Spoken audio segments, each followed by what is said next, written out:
je dépends de cet esprit, je dépends de Dieu pour enseigner. Et je suis également enseigné à travers cette prédication. C'est le nom puissant de Jésus que nous avons prié. Aujourd'hui, nous allons parler de la conscience du nom de Jésus. La conscience du nom de Jésus. La conscience du nom de Jésus. Souvent, quand on parle du nom de Jésus, le nom de Jésus, nous n'avons pas idée de ce que cela représente. On y voit parfois une formule juste qu'on utilise. Mais laissez-moi vous dire que le nom de Jésus n'est pas une formule, mais une réalité. Il y a un chant qui dit, à la mention de son nom, tout genou fléchit. Et nous avons retravaillé ce chant ici en disant, à la conscience de son nom, tout genou fléchit. Parce qu'on peut mentionner le nom de Jésus sans en être conscient de ce que cela représente. On peut mentionner le nom de Jésus sans donner du sens à ce nom-là. Et lorsqu'on mentionne le nom sans y accorder du sens, on n'aura pas le résultat qu'on veut. Lorsqu'on mentionne le nom de Jésus sans donner du sens à ce nom, on n'aura pas le résultat qu'on veut. Alors on va essayer de voir qui est Jésus. Quand le nom de Jésus, qui est Jésus? Jésus n'est pas un prophète comme Moïse. Jésus n'est pas un prophète comme Jérémie, Ésaïe et consorts. Ces prophètes ont annoncé Jésus. Et Jésus est celui qui les a envoyés. Alléluia. Jésus n'est pas un homme ordinaire. Il est un homme surnaturel. Il est Dieu, fait homme pour sauver les hommes. Au commencement, Dieu. Donc Jésus est Dieu. Et pour sauver l'humanité du péché qu'il a rendu captif, Jésus a décidé de se dépouiller de sa divinité pour se revêtir de notre corps, de ce corps-là, afin d'être l'image visible de Dieu invisible. Alors, quand on dit au nom de Jésus, nous devions avoir une grande aperçu, une grande vision de ce que cela signifie. C'est vrai que je n'ai pas tout cité, je n'ai pas tout dit, mais je prie le Saint-Esprit de continuer à élever le nom de Jésus dans votre cœur pour que vous puissiez voir la grandeur de ce nom. Donc, quand on dit au nom de Jésus, on veut dire beaucoup de choses. Jésus est qui? Jésus est la vie. Donc, quand on dit au nom de Jésus, on veut dire au nom de la vie éternelle qu'il a donnée pour le salut de l'humanité. Quand on dit au nom de Jésus, Jésus est la vérité. D'accord? Donc, on veut dire au nom de la vérité. Quand on dit au nom de Jésus, Jésus est la lumière. On veut dire également au nom de la lumière. Quand on dit Jésus, au nom de Jésus, Jésus dit quoi? Je suis la vie et la résurrection. Ça veut dire que quand on dit au nom de Jésus, on dit au nom de la résurrection. Je n'ai pas tout cité, mais je prie le Seigneur d'élargir notre vision par rapport à ce nom-là. Et pour étudier bien le concept de la conscience du nom de Jésus, nous allons ensemble étudier un verset. Et aujourd'hui, on va faire interactif. Acte 19, verset 15. Verset 13. Acte 19, verset 13. Acte 19, verset 13. Il s'agit des exorcistes juifs qui veulent chasser les démons au nom de Jésus. On va voir ce qui s'est passé. On dit quelques exorcistes juifs ambulants essayèrent d'invoquer sur ceux qui avaient des esprits malins le nom de Jésus. Donc ils voulaient invoquer sur ceux qui avaient des esprits malins le nom de Jésus. Maintenant, comment ils l'ont fait? Donc il y a le désir de déclarer le nom de Jésus pour gérer un problème, pour chasser les démons. Mais il y a la manière dont on le fait. On va voir la manière dont on le fait. Ils ont en disant, je vous conjure par Jésus que Paul prêche. Attention, il n'a pas dit, je vous conjure par Jésus en qui j'ai cru. Il n'a pas dit, je vous conjure par Jésus qui m'a sauvé. Il n'a pas dit, je vous conjure par Jésus qui m'a donné la puissance de passer sur toutes les puissances de l'ennemi. Il a dit, au nom de Jésus que Paul prêche. Malheureusement, vous allez voir dans ce verset que même il sait que Paul prêche Jésus, mais lui n'a pas reçu Jésus. Je parle de l'exercice saint. Il sait que Jésus existe. Il sait que Paul prêche Jésus, Christ crucifié et ressuscité, mais lui-même n'a pas reçu Jésus. On va voir la question que l'esprit malin lui a posée. Verset suivant.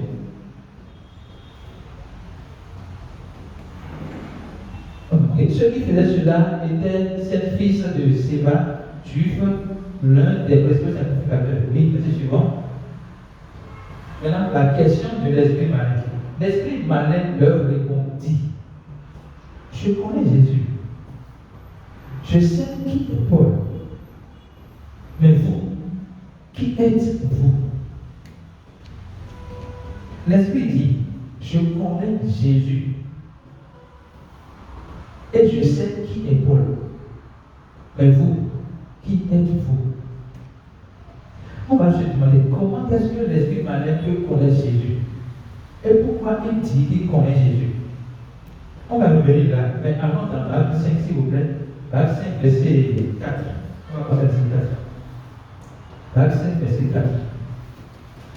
Alléluia. On parle d'un démoniaque qui, quand on lui met des chaînes, il brise les chaînes. Donc, il vit dans les sépulcres. Il ne vit pas dans les hommes. Il vit dans les parmi les autres plutôt. Il vit dans les sépulcres. Parce que même si on lui met des chaînes, il brise les chaînes. Maintenant, il dit, car souvent il avait eu les fers aux pieds et avait été lié de chaînes. Mais il avait rompu les chaînes et brisé les fers. Et personne n'avait de force pour le dompter. Donc, c'est de témoignage qu'on parle. Verset suivant, verset 5. Il était sans cesse, nuit et jour, dans les sépulcres et sur les montagnes, criant et se meurtrissant avec les pierres. Vous comprenez ce que j'avais dit? Lui-même se fait du mal. Verset suivant. Ayant vu Jésus de loin, on parle du démoniaque. Il dit, ayant vu Jésus de loin, il a couru, se prosternant devant lui, et faisait supplication. Suivant, disons voilà. Il s'écria d'une voix forte. Qu'y a-t-il entre moi et toi, Jésus, fils du Très-Haut? En même temps qu'il a vu Jésus, sans que Jésus ne s'exprime, sans que Jésus ne parle, il a su qu'il était le Fils du Très-Haut, c'est-à-dire le Fils de Dieu. Qu'est-ce que cela signifie? Pourquoi est-ce qu'il a vu les autres sans identifier Dieu en eux? Mais quand il a vu Jésus, il a pu identifier Dieu en eux. Nous allons ensemble réfléchir à ça.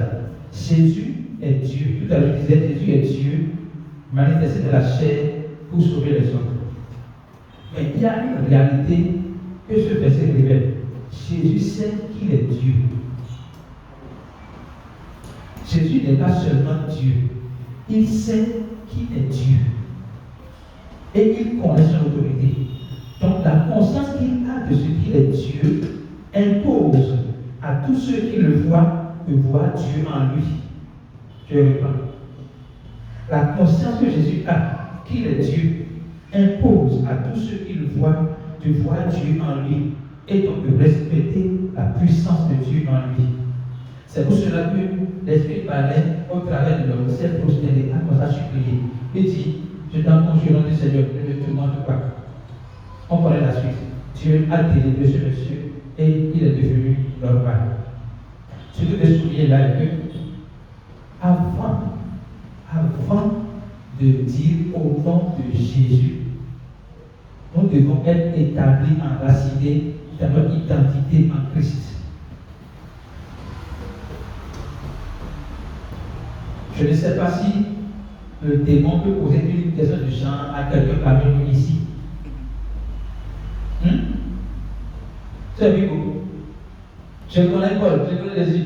Toi, qui es-tu? Nous n'avons plus pas poser la question. Parce que nous savons, nous savons que nous portons Dieu en nous. Attention, ce n'est pas tous les gens qui savent ça. Nous savons que nous portons Dieu en nous. Nous sommes conscients que nous avons Dieu en nous. Donc le démon nous va poser cette question. Quand il voit que nous disons au nom de Jésus, il sait que nous savons de quoi nous parlons. Quand il a dit à Paul, je connais Jésus, mais toi qui es-tu? Mais quand il parle au démon, ils disparaissent. Donc nous savons notre autorité en Christ. Donc la base de l'autorité, c'est notre identité. Et je voudrais qu'on se prenne à l'exercice. Le micro va circuler et chacun va dire, pas pour répondre au diable, mais pour se dire à lui-même ce qu'il est en Christ, pour se rappeler son identité en Christ. Donc je vais commencer par la sœur de Soka qui a le micro. Elle va dire, je suis, et quelqu'un va compléter. Allez-y. Pour que nous puissions nous rappeler qui nous sommes. Si vous voulez, vous êtes quoi en Christ? Vous êtes qui en Christ? Je suis justifié en Christ. Amen. Amen. Pourquoi dis-tu pas de Dieu?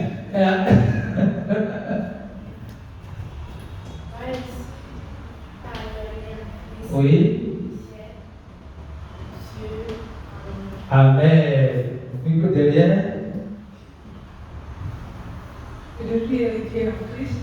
Amen. Amen. On continue.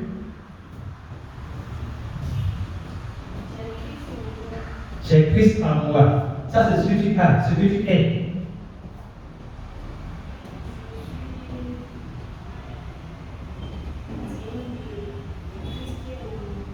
Je suis digne en Christ, oui. Amen. Je suis fils du Dieu très haut. Donc, tu es pas fille. Mais je suis fille du Dieu très haut. Amen. Ok, on revient ici. Ah, ok. Commencez.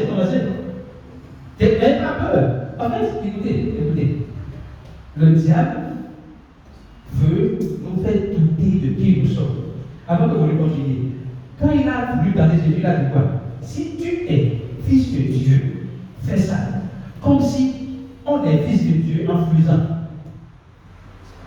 Vous comprenez? C'est comme s'il ne fait pas ce qu'il a dit, ça veut dire qu'il n'est pas fils de Dieu. Donc le diable veut nous faire douter de notre identité. Donc nous allons déclarer ça avec force. Allez-y. Je suis un héritier de Dieu. Amen. Je suis la lumière du monde. Amen. Je suis ambassadeur pour Christ sur la terre. Amen. Je suis un fils de Dieu. Amen. Je suis enfant de Dieu. Amen. Je suis ambassadeur de Dieu sur la terre. Amen. Je suis la grâce et la bénédiction de Dieu. Amen. Docteur. Je suis co-héritier avec le Christ. Amen. Oui, il est. Pas ça. Je suis le Christ en Christ. Amen. Je suis le Christ en Christ. Donc, nous savons qui nous sommes en Christ. Nous sommes pardonnés éternellement. Nous sommes rachetés. Et la descendance prière. Nous sommes justifiés. Nous sommes enfants de Dieu. Nous sommes bénis. Nous sommes. Donc, quand nous disons au nom de Jésus, c'est sur la base de qui nous sommes. Tu veux compléter? Ah non, oui. On va rappeler que quelqu'un n'a pas. Non, prends le micro. Monsieur le ministre. C'est la nouvelle alliance. Il est ministre de la nouvelle alliance. Donc, voilà, nous sommes conscients de notre identité en Christ. Et donc, lorsque nous parlons du nom de Jésus, nous devons être conscients de cela, de savoir que nous sommes en Christ. Et tel que Christ est, tel nous sommes dans ce monde. Vous comprenez? Tel que Christ est, tel nous sommes dans ce monde. Parce que nous avons accepté notre identité à pour sous quoi? Nous avons accepté que Jésus est mort pour nos péchés, qu'il a été enseveli, fondation de notre identité en Christ. Nous avons cru que Jésus est le Christ, pas un Christ, mais le Christ. Nous avons cru que Jésus est Dieu et est devenu homme pour sauver les hommes. Nous avons cru que Jésus est notre Seigneur et Sauveur. Nous avons cru que Jésus a payé de sa vie pour que nous ayons la vie. C'est pour ça que nous sommes convaincus de notre identité en Christ. Maintenant, je veux aborder un seul aspect du nom de Jésus aujourd'hui. Si j'ai l'occasion, je peux revenir sur d'autres aspects. Aujourd'hui, je veux parler de Jésus comme étant la vérité. Jésus est la vérité. Et Jésus démontre qu'il est la vérité. Je mets l'accent sur ça. La nature de Jésus, c'est la vérité. Mais le caractère de Jésus est également la vérité. C'est pas qu'il n'a pas une nature qui est vérité et lui-même ne manifeste pas la vérité. Vous suivez? Jésus est la vérité. Et nous qui sommes en Christ, nous sommes la vérité. Mais Jésus, en tant que vérité, démontre la vérité. Et pour voir ce que je dis, nous allons lire Matthieu 22, verset 16. Matthieu 22, verset 16. Ils envoyaient auprès de lui leurs disciples, ils étaient des pharisiens, avec les Hérodiens qui dirent: Maître, nous savons que tu es vrai et que tu enseignes la voie de Dieu selon la vérité, sans t'inquiéter de personne, car tu ne regardes pas à l'apparence des hommes. Permettez que nous étudions ce verset ensemble. Quand il vient de Jésus dit, et c'est pour le tenter, mais je veux d'abord mettre l'accent sur comment ils l'ont qualifié. Tu es vrai. Tu enseignes la voie de Dieu selon la vérité. 2. Tu ne t'étais de personne. Pourquoi? Parce que tu ne regardes pas à l'apparence des hommes. Donc on va voir ce que veut dire tu es vrai. C'est un adjectif qualificatif. Différent de la nature de Dieu qui est vérité. Jésus est la vérité, c'est sa nature, c'est son identité. Mais ici, Jésus est vrai. C'est l'adjectif qui qualifie Jésus. Sur quelle base? Sur la base de son attitude, de sa conduite, de son comportement, de son caractère. Alléluia. Maintenant, vrai veut dire authentique. Vrai veut dire authentique. Vrai veut dire profond. Ça veut dire quoi? Jésus n'est pas quelqu'un qui change son comportement selon la personne qui est en face de lui. C'est pas quelqu'un qui change son comportement selon les circonstances qui sont en face de lui. Il est constant. Il est vérité et il démontre qu'il est la vérité. Ça veut dire quoi? Même s'il a l'occasion de mentir, il s'interdit lui-même de mentir. Pas comme la loi, mais pour révéler, manifester sa nature et son identité.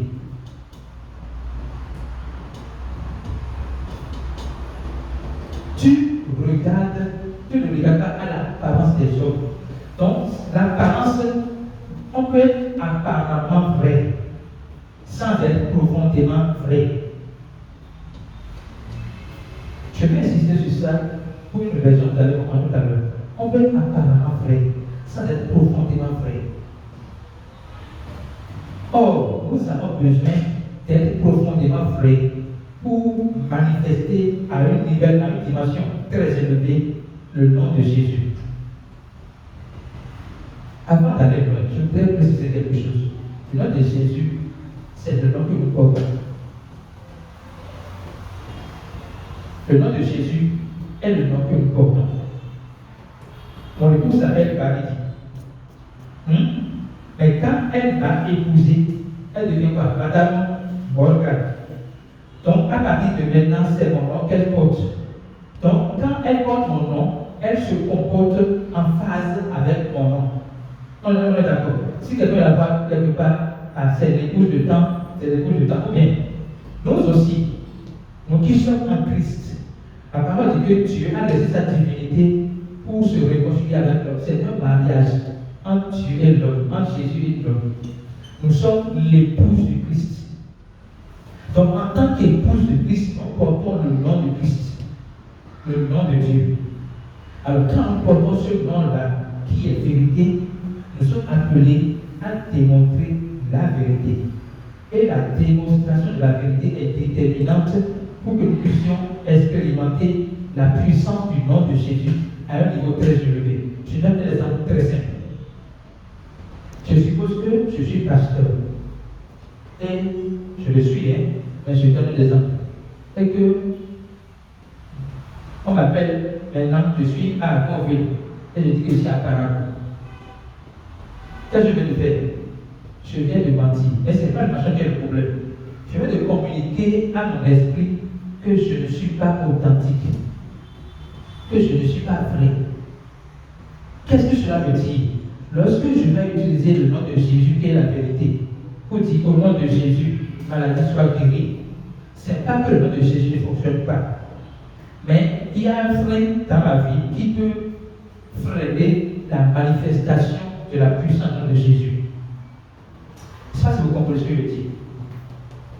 La cohérence entre nos pensées, paroles et actions dans la vérité est importante pour que nous puissions exposer dans la manifestation de la puissance du nom de Jésus dans ce que nous faisons.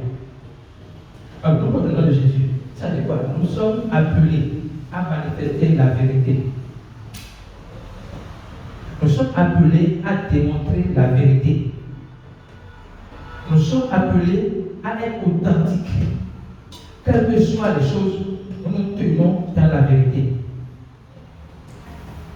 Jérémie 1:12, s'il vous plaît. Jérémie 1:12. La parole dit que Dieu se tient sur sa parole pour l'accomplir.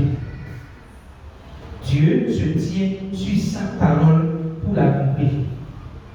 Dieu se tient sur sa parole pour l'accomplir. Car Dieu veille sur sa parole pour l'exécuter. Maintenant, sa parole, c'est qui sa parole? C'est quoi sa parole? Jean 17:17, s'il vous plaît. Jean 17:17 montre que la parole de Dieu est la vérité. Donc, quand on dit que Dieu se tient sur sa parole pour l'accomplir, on dit que Dieu se tient sur la vérité pour l'accomplir. Mais pour que la vérité soit accomplie, nous qui libérons cette vérité, nous devrons essayer de nous réajuster pour marcher dans cette vérité-là. Sanctifie-les par ta vérité, ta parole est la vérité. Donc c'est pour dire que nous devrions travailler sur nous. Là, ça va la liste de la responsabilité. On appelle l'identité. Notre autorité a pour racine notre identité. Notre responsabilité a pour racine notre autorité. L'autorité veut dire quoi? J'accepte ou je refuse. C'est aussi simple que ça. J'accepte d'écouter le malin ou d'écouter Dieu. C'est ce que je choisis. Tel que je choisis d'écouter le malin, je viens de sacrifier pour l'autorité. Mais quand j'écoute Dieu, je viens de donner de la valeur à mon autorité. Alléluia. Donc, notre responsabilité s'appuie sur notre autorité. Donc, si nous savons que nous sommes établis, menés sur la nouvelle alliance, ambassadeurs de Christ, nous devons nous établir dans la vérité que Christ est. Cela exige de nous beaucoup de discipline. Beaucoup de discipline. Je vais te donner des exemples très simples, mais je sais que nous le faisons tout le temps. Mais c'est des choses que nous devons essayer de limiter dans notre discours. La parole dit que la vie et la mort sont au pouvoir de la langue. Et elle ajoute, quiconque l'aime mangera le fruit. Donc si nous sommes la vérité, et que nous ne disons pas tout le temps la vérité, nous disons à Dieu que nous ne sommes pas authentiques. L'authenticité est déterminante pour manifester la puissance de Dieu. Ce qui fait que Paul a fait tout ce qu'il a fait, ce n'est pas seulement qu'il a cru en Jésus-Christ. Il est authentique. Il est vrai. Il se tient lui-même dans la vérité. Alléluia. Donc, nous sommes appelés, et je vais finir par là, à démontrer qui nous sommes. Nous sommes la vérité. Nous sommes la vérité. Et nous sommes appelés à être vrais, comme Jésus-Christ est vrai. Cela va aider à voir le nom de Dieu libérer sa puissance dans notre vie. Cela va aider à libérer le nom, la puissance de Dieu dans notre vie. Nous portons son nom. Nous sommes appelés à être cohérents, à démontrer que nous portons vraiment le nom de Jésus. Je ne suis pas en train de parler de la loi. Je parle de notre responsabilité qui s'appuie sur notre autorité et notre autorité qui s'appuie sur notre identité. Nous sommes la vérité. Nous sommes appelés à manifester la vérité. Je sais que ce n'est pas facile, mais nous allons prier le Père afin qu'il puisse nous donner la grâce, la force de vivre dans la vérité.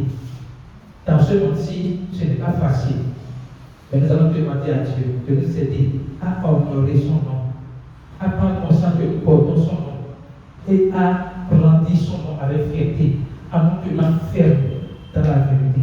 C'est le nom puissant de Jésus-Christ que j'ai prié. Amen.